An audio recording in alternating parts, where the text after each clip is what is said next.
তুমি কি আমায় তোমায় সাহায্য করার সৌভাগ্য প্রদান করবে? না জাম্বুবতী, তোমায় কৃষ্ণের দ্বারকাকে সামলাতে হবে। দ্বারকার যা যা ব্যবস্থা সব তোমায় দেখতে হবে। মনে আছে কৃষ্ণের ইচ্ছে কি ছিল? যে ওর প্রজারা যেন সবসময় সুখী থাকে, প্রসন্ন থাকে। ওনাদের খেয়াল রেখো জাম্বুবতী।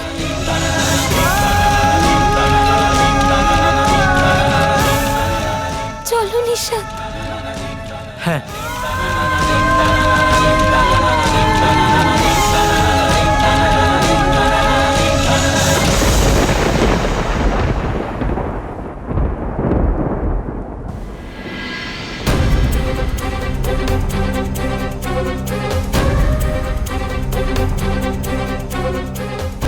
মা, আমি জানতাম না যে বাবার অনুপস্থিতিতে আপনার চোখে জল আসতে পারে। শ্রীকৃষ্ণ আর রাধাকে ছাড়া দ্বারকা খালি হয়ে গেছে। শ্রীকৃষ্ণ পাষাণে পরিণত হয়েছেন আর রাধা যোগিনী। কিন্তু আমরা তো এটাই চাইছিলাম, তাই না?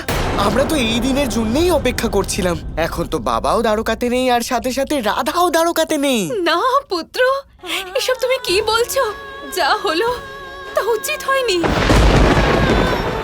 আমি আমার স্বামীকে খুব ভালোবাসি আর ওনার কোনো ক্ষতি আমি দেখতে পারবো না।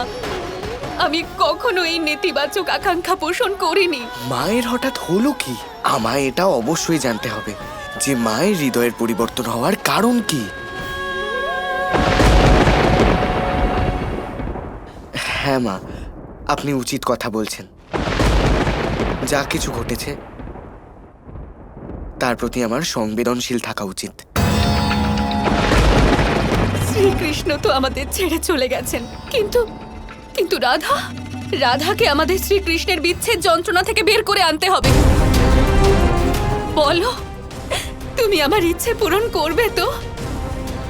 নিশ্চয়ই মা, আপনার ইচ্ছা অবশ্যই পূর্ণ হবে। এবার আপনি যান আর বিশ্রাম নিন।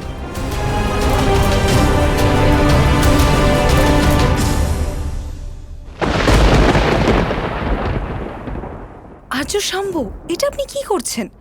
আপনি কি সত্যি মায়ের এই ইচ্ছা পূরণ করবেন? না, আমি রাধাকে কখনোই সাহায্য করব না। মা রাধার প্রতি দুর্বল হয়ে পড়েছেন। কিন্তু এটাও তো হতে পারে যে রাধা দ্বারকাধীশকে আবার দ্বারকায় নিয়ে আসার কোনো উপায় খুঁজছেন, আর এটা আমি কখনোই চাই না। কিন্তু এবার করলেও আমি কি করব? মায়ের মন রাখার জন্য আমাকে এটা বলতে হলো। আসুন আসুন শ্রীরাধা।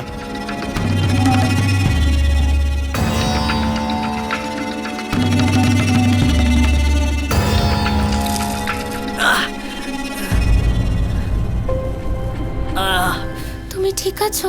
হ্যাঁ, এক মুহূর্ত দাঁড়ান শ্রীরাধা, দাঁড়ান। আসুন আসুন শ্রীরাধা।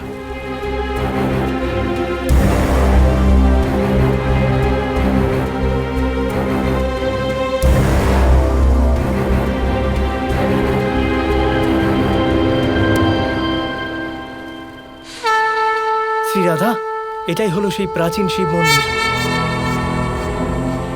কিন্তু এই মন্দিরের অবস্থাটা অত্যন্ত জীর্ণ।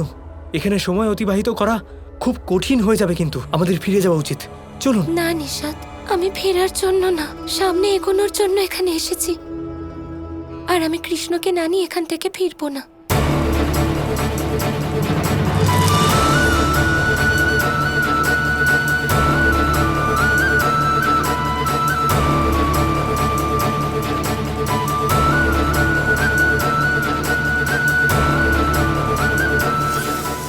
দাঁড়াও নিশাদ, না।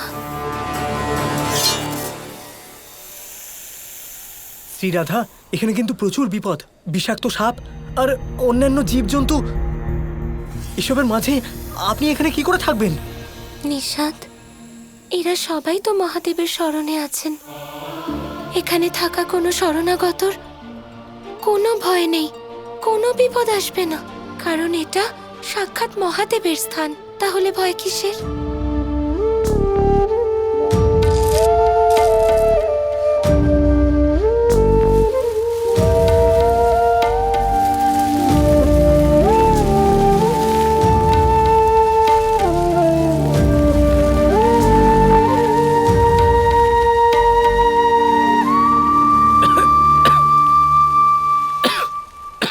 নিশাদ, তুমি আমাকে আমার গন্তব্যে পৌঁছে দিয়েছো।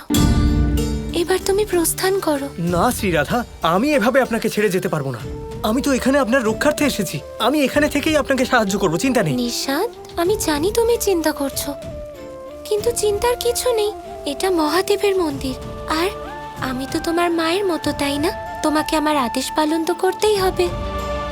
যেখানে মহাদেব আছেন সেখানে ভয় কিসের? শ্রীরাধা, আমি আপনাকে ছেড়ে যেতে চাইছি না, কিন্তু আমি আবার আপনার আদেশ অমান্য করতে পারবো না। নিজের খেয়াল রাখবেন।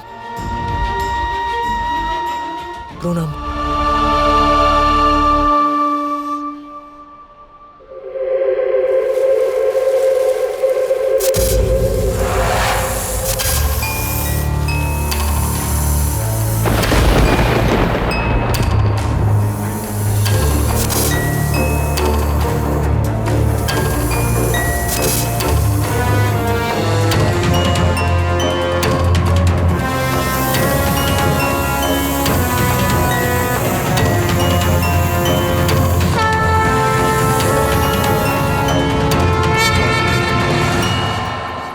কৃষ্ণ, ওই অদ্ভুত মুহূর্ত খুব কাছে, যখন আমরা মিলিত হব।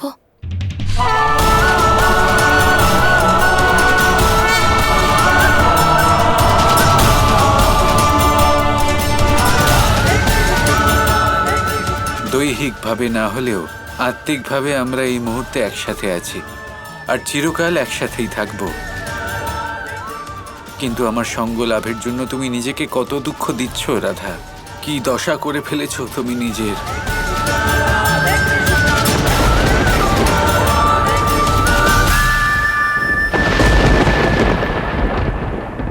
এই রাধা কোন অন্তিম বিষয়ের ব্যাপারে কথা বলছে? ও কি করতে চলেছে? রাধা পরম ত্যাগ করতে চলেছে। পরম ত্যাগ অর্থাৎ? কৃষ্ণকে ত্যাগ, কৃষ্ণের জন্য। রাধা কৃষ্ণকে ত্যাগ করবে? এটা কি করে সম্ভব? সম্ভব তো না গৌরী, কিন্তু এটা সম্ভব করবেন দেবী রাধা। রাধা যদি কৃষ্ণকে ত্যাগ করে, তাহলে ওর আজ পর্যন্ত করা সব কর্ম মিথ্যা হয়ে যাবে না? প্রেমের বিরুদ্ধাচারণ হবে না? হয়তোবা দেবী রাধার এই ত্যাগ করার কোনো প্রয়োজনই পড়তো না। আসল কথা হলো এটাই গৌরী, যে সময় চক্রের সামনে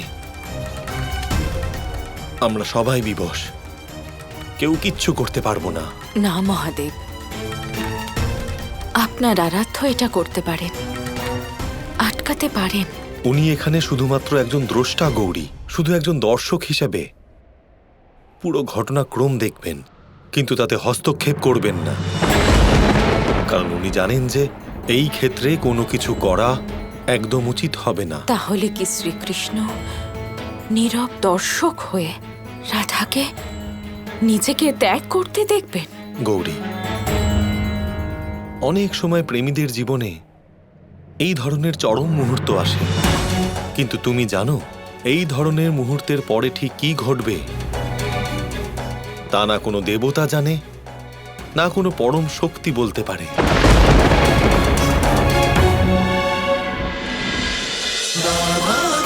Krishna Krishna Krishna Krishna